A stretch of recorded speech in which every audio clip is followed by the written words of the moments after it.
No INSS, uma decisão nega benefícios já reconhecidos pelo STF. Isso gera um impasse jurídico, muitos podem ser afetados. Bem-vindos ao debate.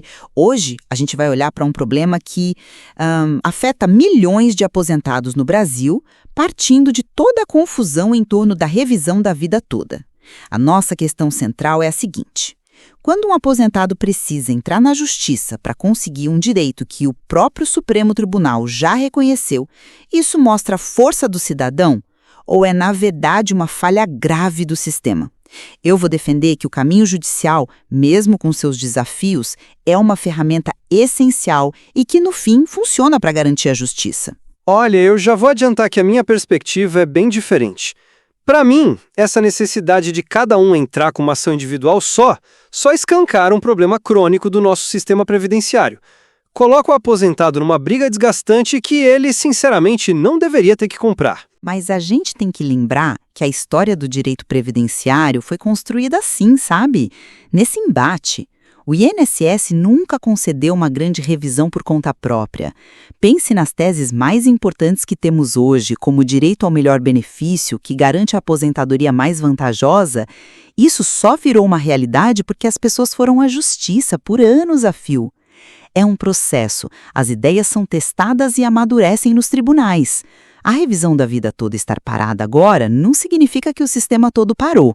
Existem mais de 20 outras revisões possíveis correndo normalmente que dependem da iniciativa de cada um. Pois é, mas aí é que está o problema. Para mim não é sobre o início da briga, é sobre a recusa do Estado em terminá-la. Você mesma citou o melhor benefício, uma decisão do STF de 2013. A revisão do teto é de 2011.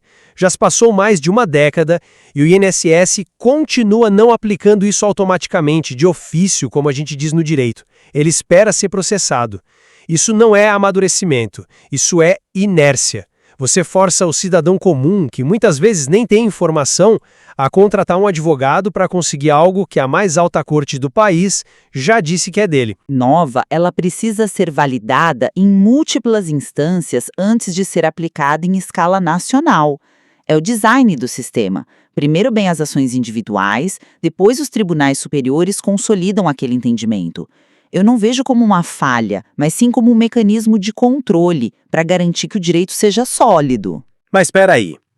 Que segurança é essa se, mesmo depois de o STF bater o martelo, o cidadão ainda precisa lutar sozinho? Uma vez que o direito está consolidado, a recusa do INSS em aplicá-lo para todo mundo em situação idêntica vira uma estratégia. Transforma um direito que deveria ser coletivo em milhares de batalhas individuais. Isso não é segurança. É um filtro injusto que beneficia o Estado às custas de quem desiste ou nem fica sabendo que tem aquele direito. Juridicamente, a discussão não acabou. Ainda existem recursos pendentes no STF, os chamados embargos de declaração, que servem para esclarecer pontos da decisão.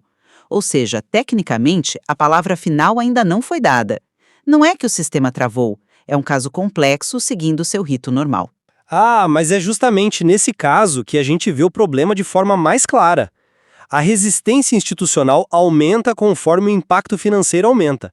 A Advocacia Geral da União fala em cifras bilionárias.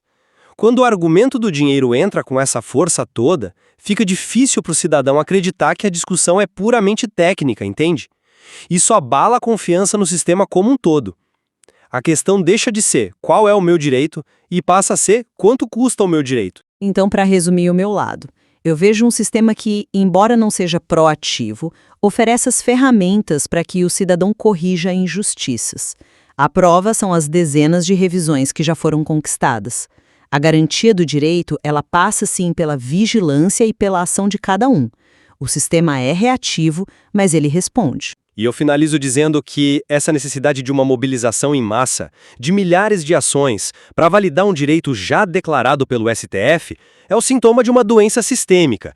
A justiça previdenciária não pode ser um prêmio só para quem tem mais informação e recursos para enfrentar o Estado. O justo seria a aplicação automática do direito. E, bom, a gente está longe disso. O que fica evidente no fim das contas é que existe uma tensão muito clara entre o direito adquirido do indivíduo e a máquina administrativa do Estado. Exato. E como resolver essa tensão para que a justiça seja mais acessível e menos uma corrida de obstáculos? Bom, essa é a pergunta que continua sem resposta.